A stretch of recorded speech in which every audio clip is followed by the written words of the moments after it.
नमस्कार, आपण पाहताय कोकणचं नंबर 1 महा चॅनल कोकणसाद लाईव्ह बातमीपत्रात आपलं स्वागत। सुरुवात करूया हेडलाईन्सनं। आंबा काजू नुकसान भरपाई वाढवण्याचे निर्देश। पवित्र पोर्टलशिवाय शिक्षक भरतीची होणार चौकशी। आणि कचरा डेपोवरून विरोधक आक्रमक।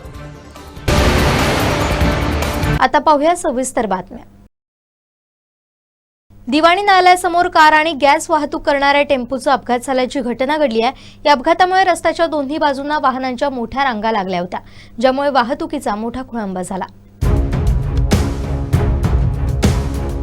सावंतवाडीत दिवाणी न्यायालयासमोर कार आणि गॅस वाहतूक करणाऱ्या टेम्पोचा अपघात झाल्याची घटना घडली। या अपघातामुळे रस्त्याच्या दोन्ही बाजूंना वाहनांच्या मोठ्या रांगा लागल्या होत्या, ज्यामुळे वाहतुकीचा मोठा खोळंबा झाला। मिळालेल्या माहितीनुसार K22AA2981 या क्रमांकाचा गॅस वाहतूक करणारा टेम्पो आणि MH07AG8262 क्रमांकाची कार यांच्यात दिवाणी न्यायालयाच्या समोरील मुख्य रस्त्यावर धडक झाली। यावेळी मुख्य रस्ता असल्यानं दोन्ही बाजूंनी वाहतूक पूर्णपणे ठप्प झाली। या अपघातानंतर संबंधित वाहन चालकानं तातडीनं पोलिसांशी संपर्क साधून घटनेची माहिती दिली। पोलिसांनी घटनास्थळी धाव घेत वाहतूक कोंडी सोडवण्याचे प्रयत्न सुरू केले। अपघातात वाहनांचं किरकोळ नुकसान झालं असून पोलिसांनी या प्रकरणाची नोंद घेण्याची प्रक्रिया सुरू केली आहे। सिंधुदुर्ग जिल्हा व्यापारी महासंघाची नवनियुक्त कार्यकारिणी बिनविरोध निवडून आल्यानंतर कुडा MIDC रेस्ट हाऊस इथं आयोजित पत्रकार परिषदेत नूतन अध्यक्ष संजय सावंत यांनी महासंघाच्या आगामी 3 वर्षांच्या कार्याची दिशा स्पष्ट केली। स्थानिक व्यापाऱ्यांचं संरक्षण, महिला सक्षमीकरण आणि तरुणांना व्यवसायासाठी प्रोत्साहन देणारी दशसूत्री यावेळी मांडण्यात आली। पत्रकार परिषदेच्या सुरुवातीला महासंघाचे निर्माते भाऊसाहेब धडाम, अनंतराव पोकळे, प्रताप केनवडेकर आणि अन्य ज्येष्ठ पदाधिकाऱ्यांनी 40 वर्षांपूर्वी या संघटनेची मुहूर्तमेढ रोवली, त्याबद्दल अध्यक्षांनी कृतज्ञता व्यक्त केली। या वारशाला साजेसं काम करण्याची ग्वाही दिली। या ठिकाणी सिंधुदुर्ग जिल्हा व्यापारी महासंघ आणि या नवीन कार्यकारिणीचं राजूने सांगितल्याप्रमाणे आजची ही पहिलीच पत्रकार परिषद आणि या पत्रकार परिषदेच्या निमित्ताने आपल्या समोर या आमच्या नवनिर्वाचित सर्व पदाधिकारी आणि जे आमचे सर्व सभासद आहेत, सदस्य, त्यांच्या उपस्थितीमध्ये आजची ही पत्रकार परिषद आहे। मी या ठिकाणी सुरुवातीलाच या महासंघाचे जे आमचे निर्माते आहेत, भाऊसाहेब धडाम, अनंतराव पोकळे असतील किंवा आमचे प्रताप केनवडेकर असतील, असे अनेक मंडळींनी एकत्र येऊन या महासंघाची 40 वर्षापूर्वी ही निर्मिती केलेली होती आणि आज ही जबाबदारी महासंघाची परवाच दिवशी झालेल्या निवडणुकीमध्ये आमच्यावर येऊन पडलेली आहे। आणि याला ज्या महासंघाच्या आमच्या या माननीय व्यक्तींनी जो महासंघ निर्माण केला त्यावेळचा काळ आणि आजची परिस्थिती व्यापारातली खूप बदलाची आहे आणि या बदलाच्या परिस्थितीला तोंड देताना मी माझ्या सर्वच सहकाऱ्यांच्या, पदाधिकाऱ्यांच्या आणि सहकाऱ्यांच्या वतीने या ठिकाणी आम्ही पुढील 3 वर्षाचा जो कारकीर्द आहे किंवा कालावधी आहे आमच्यावरती, तर तो महासंघाला साजेसा असा करण्याचा आमचा या ठिकाणी निश्चितच प्रयत्न राहील। या निमित्ताने मी आपल्याला सुरुवातीला सांगू इच्छितो की सध्या जगामध्ये पाहिलं तर आज अमेरिका, इस्रायल आणि आपल्या युद्ध जे इराण युद्धजन्य परिस्थिती आज आपण सामोरे जातो। जागतिक जगामध्ये जरी युद्ध परिस्थिती निर्माण झाली असली तरी त्याची झळ आपण भारत देश म्हणून आपल्याला सुद्धा आज बघायला लागते, कारण आपण त्यांच्यावर काही गोष्टींचं गॅस असेल, पेट्रोलियम पदार्थ असतील तर त्याच्यावरती आपण अवलंबून आहोत आणि त्यामुळे थोडंफार आपल्याला या संदर्भात वाणिज्य गॅस टंचाईच्या बाबतीत या ठिकाणी आम्ही पाठपुरावा करण्यासाठी अलीकडेच माननीय पालकमंत्री आणि संबंधित जिल्हाधिकारी त्याचप्रमाणे पुरवठा अधिकारी असतील अशा सर्वांच्या बरोबर एकदा महासंघाची मीटिंग झालेली आहे. पालकमंत्री साहेबांनी कोणत्याही परिस्थितीत या जिल्ह्यामध्ये पालकत्व करताना गॅस तुटवड्याला आपण सर्वांनी मिळून फेस करू आणि त्याच्यातून चांगला पर्याय आपण करू. आणि ही नवीन आमची टीम आहे. येत्या 2 दिवसात पालकमंत्री ज्यावेळी जिल्ह्यात येतील त्यावेळी आम्ही पालकमंत्री साहेबांची निश्चितच भेट घेऊ आणि याविषयी संदर्भात सुद्धा त्यांच्याशी चर्चा करून याच्यावरती तोडगा काढण्याचा प्रयत्न आम्ही सर्वच जण या ठिकाणी निश्चितपणाने करू. महासंघाच्या अगोदरच्या टीमने आमच्या अध्यक्ष असतील, सेक्रेटरी, त्यांनी महासंघाच्या उपसमित्या नेमलेल्या होत्या. मग त्याच्यामध्ये टोल समिती असेल किंवा आमचे या ठिकाणी ट्रेझरर आहेत वेंगुर्लेकर साहेब, त्यांनी सुद्धा आपल्या वीजच्या बाबतीत, ग्राहकांच्या बाबतीत खूप चांगला आवाज उठवलेला होता. तर या उपसमित्या सुद्धा सक्षम करण्याच्या दृष्टिकोनातून आमचा प्रयत्न भविष्यामध्ये राहील. त्याचप्रमाणे आमचं एक महत्वाचं हे आहे की महिला सक्षमीकरण, आणि या महिला कशा सक्षम व्यवसायामध्ये त्या उतरतील आणि पुरुषांच्या बरोबरीने काम करून त्या कशा सक्षम होतील या उद्देशाने त्यांची सुद्धा एक संघटना तालुका वाईज आणि शहर आणि ग्रामीण संघटना सुद्धा निर्मितीचा प्रयत्न या पुढील काळात लवकरात लवकर तो करण्याचा, आणि त्याची सुरुवात सुद्धा झालेली आहे. देवगड सारख्या ठिकाणी झालेली आहे, राजूने या ठिकाणी केलेली आहे. आकरळ्यामध्ये वैभवडीत सुद्धा आम्ही लवकरच ते करतो आहोत. कुडाळमध्ये त्या दिवशी भोगटेंनी सांगितलंय तेही करतायत. त्यामुळे पूर्ण पहिली महिला सदस्य घेतली पहिली. त्यामुळे पूर्ण जिल्ह्यामध्ये आपण महिलांचं सुद्धा महासंघामध्ये योगदान असावं या उद्देशाने महिला संघटनेवरती सुद्धा भर देणार आहोत. आणि कार्यकारिणीमध्ये पहिल्यांदाच आमच्या या नवीन कार्यकारिणीमध्ये पहिल्यांदाच आमच्या पारकर मॅडम या ठिकाणी महिला म्हणून त्यांना स्वीकृत या ठिकाणी आम्ही कार्यकारिणी सदस्य म्हणून घेतलेला आहे. त्याचप्रमाणे घटना दुरुस्तीच्या बाबतीत आम्ही घटना दुरुस्ती गेल्या 1.5-2 वर्षापूर्वी नवीन घटना तयार केलेली होती आणि या घटनेमध्ये काही नवीन आता कार्यकारिणीमध्ये चर्चा करून त्याच्यामध्ये काही बदल करता येतील काय, काही नवीन स्वीकार करता येतील काय याचा पुनश्च विचार करून ती घटना सुद्धा लवकरात लवकर पूर्णत्वास नेऊन आम्ही त्याचं धर्मदाय आयुक्तांकडे ती मंजुरीसाठी हे करणार आहोत लवकरात लवकर. त्याचप्रमाणे संपूर्ण जिल्ह्यात एकाच दिवशी आठवडा बाजार या विषयात खूप गांभीर्य आहे.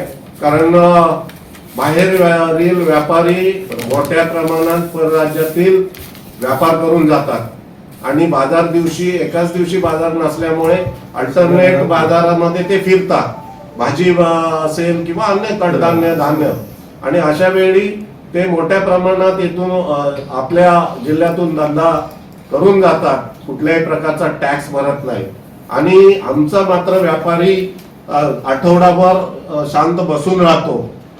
चांगल्या प्रतीचा माल व्यापाऱ्यांकडे आमच्या असून सुद्धा रस्त्यावरचा माल मिळतो, स्वस्त मिळतो ही भावना ग्राहकाची. त्यामुळे कुठेतरी हा सुद्धा आमच्या कापड व्यापारी असतील, कडधान्य व्यापारी असतील, भाजीवाले असतील तर त्यांना मोठा फटका आपल्याला होतो. तर त्या दृष्टिकोनातून गेल्या 5-6 वर्ष महासंघाच्या माध्यमातून की एकाच दिवशी आठवडा बाजार घ्यावा ही संकल्पना आमच्या डोक्यामध्ये. येत्या काळामध्ये जिल्हाधिकाऱ्यांची याविषयीची मीटिंग घेतली जाईल त्यांच्यासोबत आणि ह्याच्यावर तोडगा काय निघतो तर त्याविषयी आम्ही निश्चितपणाने भविष्यात प्रयत्नशील राहणार आहोत. आंबा आणि काजू नुकसान भरपाई वाढवण्याचे निर्देश मंत्रिमंडळ बैठकीत मुख्यमंत्र्यांनी दिल्याची माहिती मंत्री नितेश राणेंनी दिली आहे. पाहूया. आज मंत्रिमंडळाच्या बैठकीमध्ये आदरणीय उदय सामंतजी, मी आणि अन्य मंत्री महोदयांनी मुख्यमंत्री साहेबांकडे जे आंबा उत्पादक आणि काजू उत्पादकांना राज्य सरकारने काही दिवसाअगोदर मदत केली होती, त्या संदर्भात लोकांच्या तीव्र प्रतिसादाबद्दल माहिती दिली. आम्ही त्यांना हेही सांगितलं की मिळालेल्या मदतीनुसार प्रत्येक झाडामागे फक्त 220 रुपये शेतकऱ्यांना मिळत आहे. ही मदत अतिशय तुटपुंज आहे आणि कधी न मदत मागणाऱ्या आंबा उत्पादकांबरोबर राज्य सरकारने उभं राहिलं पाहिजे. त्यावर लगेच आदरणीय मुख्यमंत्री साहेबांनी अर्थ खात्याच्या संबंधित प्रमुखांना या संदर्भात निर्देश दिले की ही मदत वाढवता कशी येईल, जास्त जास्त कशी करता येईल, यावर लवकरात लवकर कारवाई करावी असे आदेश त्यांनी पारित केले. येणाऱ्या काही दिवसामध्ये आमचं महायुतीचं सरकार आंबा उत्पादक आणि काजू उत्पादकांच्या बरोबर ताकदीने उभा आहे. हे शब्दापलीकडे कृतीतून निश्चितपणे दिसून येईल. धन्यवाद. राजापूर जुवाठी शिर्केवाडीतील रामचंद्र नारायण भारती यांच्या मालकीच्या विहिरीत बिबट्या पडलाय. याबाबतची माहिती पोलीस पाटील यांनी परिमंडळ वन अधिकारी राजापूर यांना दूरध्वनीवरून कळवलं. ही घटना परिक्षेत्र वन अधिकारी रत्नागिरी यांना कळवून त्यांच्या समवेत वनपाल राजापूर, वनरक्षक राजापूर आणि रेस्क्यू टीमसह घटनास्थळी जाऊन वस्तुस्थितीची पाहणी केली.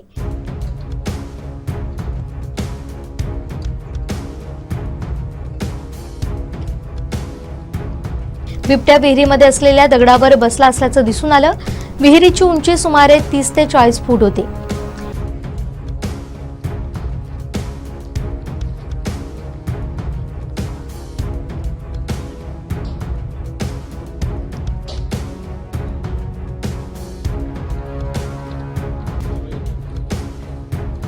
पिंजरा दोरी बांधून विहिरीत सोडून बिबट्याला सुस्थितीत पिंजऱ्यात जेरबंद करून ताब्यात घेतलं. पशुधन विकास अधिकारी राजापूर डॉक्टर श्री वेर्लेकर यांच्याकडून बिबट्याची तपासणी केली असता हा बिबट्या सुस्थितीत असल्याची खात्री झाली.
तिथे रशी पकड मोबाईल ठेवा, रशी पकड.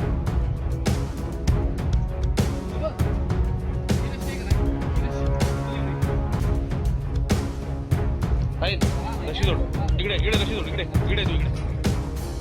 बिबट्या हा मादी जातीचा असून तिचं वय सुमारे 1.5 ते 2 वर्ष आहे. त्यानंतर विभागीय वन अधिकारी रत्नागिरी चिपळूण गिरिजा देसाई आणि सहाय्यक वनसंरक्षक चिपळूण प्रियंका लगड, वनक्षेत्रपाल रत्नागिरी प्रकाश सुतार यांच्या मार्गदर्शनाखाली बिबट्यास नैसर्गिक अधिवासात मुक्त करण्यात आला. या कामगिरीसाठी वनक्षेत्रपाल प्रकाश सुतार, वनपाल राजापूर जयराम बावदाने, वनरक्षक राजापूर विक्रम कुंभार, रेस्क्यू टीमचे दीपक चव्हाण, निलेश मादिये, नितेश गुरव, संदीप जाधव, साहिल जांगळे आणि ग्रामस्थ उपस्थित होते. कणकवली नगरपंचायत कचऱ्याचा डेपो 4 दिवस जळतोय, मात्र सत्ताधाऱ्यांचे फक्त शो शायनिंग सुरू आहे असा आरोप नगरसेवक बंडू हरणे यांच्यासह विरोधी नगरसेवकांनी केलाय.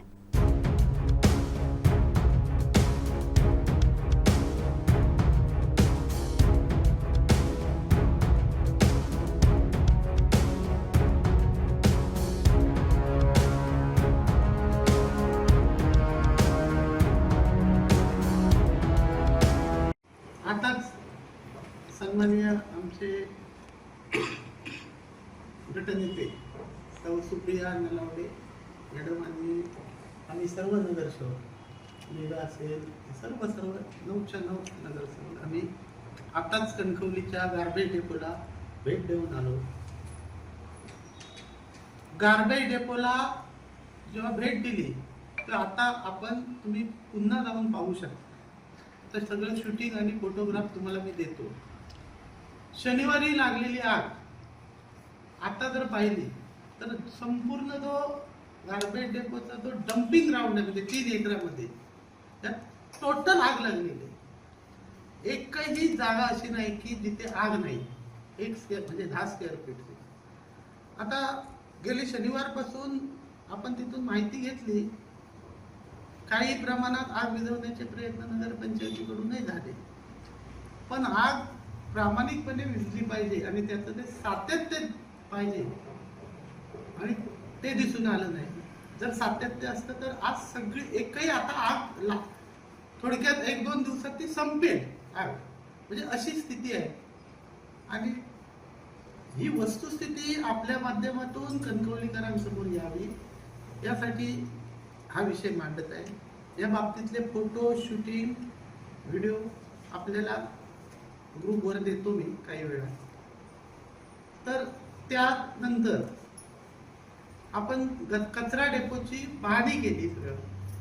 तर जी आपल्याला लिचेट EWS जो टँक आहे म्हणजे हे जे सक्शन मशीनने आपण टॉयलेटमधले घाण आणि सगळे उचलतो आणि जी टाकतो, हे टँक भरून तुडुंब भरून ओव्हरफ्लो वाहत आहे. त्याचा जो फिल्टर आहे आणि फिल्टर होऊन ते पाणी झिरपलं पाहिजे आणि त्या पाण्यावर फुलझाडं लागली पाहिजे आणि मग ते खत तयार होऊन बाहेर काढलं पाहिजे. ही गेली कित्येक महिने यंत्रणा बंद आहे तशीच त्या स्थितीत आहे. दुसरी गोष्ट, जे ऑटोमॅटिक मशीनी आहेत ओल्या कचऱ्यापासून खत निर्मिती करण्याला 3 500 kgच्या साधारण कॅपॅसिटीच्या प्रत्येकी एक अशा 3 मशीन्स आहेत. यापैकी 2 मशीन पूर्णतः बंद आहेत, 1 मशीन चालू आहे. नंतर मिलिंग मशीनच्या बाबतीत आहे, 1 मिलिंग मशीन पूर्णपणे बंद आहे. मोटर चोरीला गेल्यापासून गेले कित्येक महिने. मिलिंग म्हणजे प्रेस, जो सुका कचरा येतो ना आणि तो प्रेस करून त्याचा व्हॉल्यूम कमी करून प्रेस करून नंतर द्यावा लागतो. ही मिलिंग मशीन जो सुक्या कचऱ्याचं युनिट आहे तिथे जी आहे ती बंद अवस्थेत आहे. त्यानंतर पुढे गेलात तर वे ब्रिज आहे, जो कचरा किती किलो येतो आणि किती टन येतो, किती टन जातो, याचं जे युनिट बसवलेलं आहे हे गेल्या पावसाळ्यापासून बंद आहे. एक काही त्याच्यात सुधारणा नाही. अशी गार्बेज डेपोची, आपल्या कचरा डेपोची वस्तुस्थिती आहे. सत्ताधाऱ्यांनी सुद्धा त्या दिवशी व्हिजिट केली, त्या बाबतीत सुद्धा चांगली गोष्ट आहे. पण अपेक्षा आम्हाला होती की या बाबतीत काहीतरी पॉझिटिव्ह घडेल, पण फक्त व्हिजिट आणि शो शायनिंगने मीडियाबाजी झाली. पण अद्याप तिथे त्यातला 1% किंवा नव्या रुपयाची सुधारणा अद्यापपर्यंत तरी दिसून आलेली नाही. भाजपा स्थापना दिवस आणि खासदार नारायण राणे यांचा वाढदिवस दिमाखात साजरा होणार अशी माहिती भाजपा मालवण तालुकाध्यक्ष धोंडी चुंदरकर यांनी दिली आहे.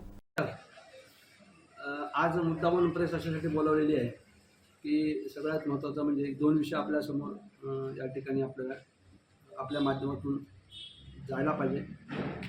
सगळ्यात महत्त्वाचा पहिला विषय म्हणजे भारतीय जनता पार्टीचा स्थापना दिन हा 6 एप्रिल आहे आणि त्याचं नियोजन करण्यासाठी आजची सभा बोलावलेली होती भारतीय जनता पार्टीच्या प्रमुख कार्यकर्त्यांनी. त्याचबरोबर 10 एप्रिल हा माननीय राणेसाहेब, नानाराव राणेसाहेब यांचा वाढदिवस आहे. या 2 विषयाचं नियोजन करण्यासाठी आजची बैठक पार पडली. त्या बैठकीमध्ये स्थापना दिनासाठी प्रत्येक बूथवर भारतीय जनता पार्टीचा झेंडा लागला पाहिजे. ते पार्टीचं धोरण आहे, त्याप्रमाणे तो झेंडा लावला जाईल प्रत्येक बूथवर. आपल्या तशा प्रकारचे प्रमुख त्या विभागाचे जे असतील त्या ठिकाणी मिटिंगचं आयोजन केलेलं आहे. त्या आयोजनामध्ये प्रत्येक बूथवर कसा झेंडा लावला जाईल आणि सहभागी कार्यक्रम कसे घेतले जातील हा एक विषय आहे.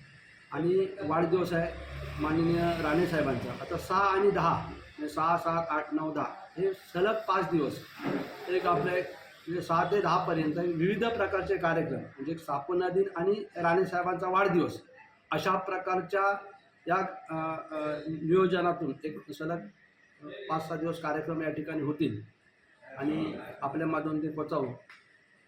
भारतीय जनता पार्टीच्या स्थापना दिनानिमित्त प्रत्येक बूथवर जसा झेंडा लागला जाईल त्याचप्रमाणे सदस्य नोंदणी अभियानसुद्धा म्हणजे नव्याने जे सदस्य होणार आहेत त्यांचं नोंदणी अभियानसुद्धा ह्याच काळात राबवलं जाईल आणि विविध कार्यक्रम स्वच्छता असेल, वृक्ष लागवड असेल किंवा अन्य जे काही कार्यक्रम आहेत ते होतील आणि याच काळात भारतीय जनता पार्टीच्या काही प्रमुख पदाधिकाऱ्यांच्या नोंदणी झाल्यानंतर त्यांच्या ज्या नियुक्त्या होतील त्या काळामध्ये होतील अशा प्रकारचा हा एक कार्यक्रम. आणि माननीय राणेसाहेबांचा वाढदिवस संपूर्ण कोकणामध्ये ते कोकणचे नेते आहेत, कोकणचे भाग्यविधाते आहेत, त्या माननीय राणेसाहेबांचा वाढदिवस या ठिकाणी होतो आहे. त्यासाठी प्रत्येक तालुक्यामध्ये एक जे जिल्हास्तरीय जे नियोजन झालेलं आहे ते प्रत्येक ठिकाणी स्पोर्ट म्हणजे वेगवेगळ्या प्रकारचे गेम या ठिकाणी घेतलेले आहेत. त्यामुळे यावेळी मालवणमध्ये सुद्धा गेल्या वर्षाप्रमाणे बास्केटबॉल स्पर्धा आपण आयोजित केलेली आहे आणि त्या स्पर्धा ही राज्यस्तरीय ती स्पर्धा होणार आहे. आता एक 5 जिल्ह्यातल्या लोकांची नाव आमच्याकडे आली आहेत. आता आम्ही नुकतेच सांगितलं अजून नावं येतील. परंतु या स्पर्धांचं आयोजन करण्यासाठी आपण दोघांजवळ त्याची जबाबदारी दिलेली आहे. एक म्हणजे बाबा परब आणि दुसरे ललित चव्हाण हे या स्पर्धेचं नियोजन कसं करायचं हे करायचं आहे. त्याच्यामुळे त्यांची बाकी ज्या सविस्तरपणे आहेत ते तुम्हाला माहिती देऊ. परंतु हे राज्यस्तरीय असेल. आत्ता सातारा, कोल्हापूर, सांगली, रत्नागिरी आणि असे एक 5-6 जिल्ह्यातून नाव आले, अजून येतील नाव अपेक्षित येतील. पण त्या माध्यमातून एक हा जो पूर्ण कॉमन ठरलेला कार्यक्रम म्हणजे स्पोर्टप्रमाणे आणि विविध कार्यक्रम म्हणजे त्या ठिकाणी फळ वाटप असेल, बाकी जे हे सेवाभावी कार्यक्रम आहेत ते सगळे राणेसाहेबांच्या वाढदिवसावर होणार आणि दोन्ही कार्यक्रम हे उत्साहामध्ये व्हावेत. एक चांगल्या प्रकारे कार्यक्रमाचं नियोजन व्हावं त्यासाठी बैठक आयोजित केली. त्या बैठकीच्या माध्यमातून आपल्या प्रेससमोर पण ह्या गोष्टी आम्ही आपल्यासमोर ठेवलेल्या आहेत. त्याचप्रमाणे आता काही ठिकाणी ग्रामपंचायतीच्या निवडणुका लागलेल्या आहेत, पोटनिवडणुका लागलेल्या आहेत. जो कालावधी वर्षभराचा आहे किंवा काही कमी जास्त आहे कालावधी ते आहेत.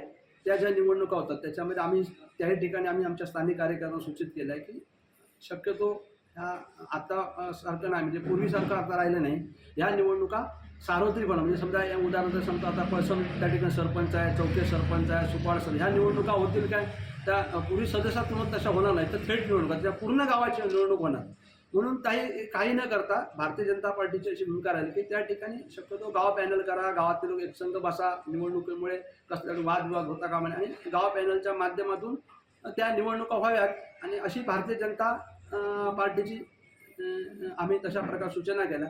परंतु राजकीय जर समजा काय विषय ते मग आम्ही राजकीय म्हणून करू. पण आता आमचं म्हणणं काय 1-1.5 वर्षासाठी परत निवडणुका या होत आहेत आणि परत तिकडे गावामध्ये छोटी निवडणूक आल्यानंतर ते वातावरण तुम्हाला माहिती अशा प्रकारचं कुठले वातावरण न करता ते शांततेत निवडणुका व्हाव्यात. पोटनिवडणुका ज्या आहेत त्या सगळ्या म्हणजे सदस्य आणि सरपंच असतील तर त्याच्यामुळे त्या ठिकाणी गाव पॅनलच्या माध्यमातून सरपंच निवडले जावेत अशी भारतीय जनता पार्टीची धारणा आहे. परंतु तिकडे राजकीय जर काय लेवल लावण्याचा प्रयत्न झाला तर आम्ही मग शेवटी नावेला आम्ही उतरणार.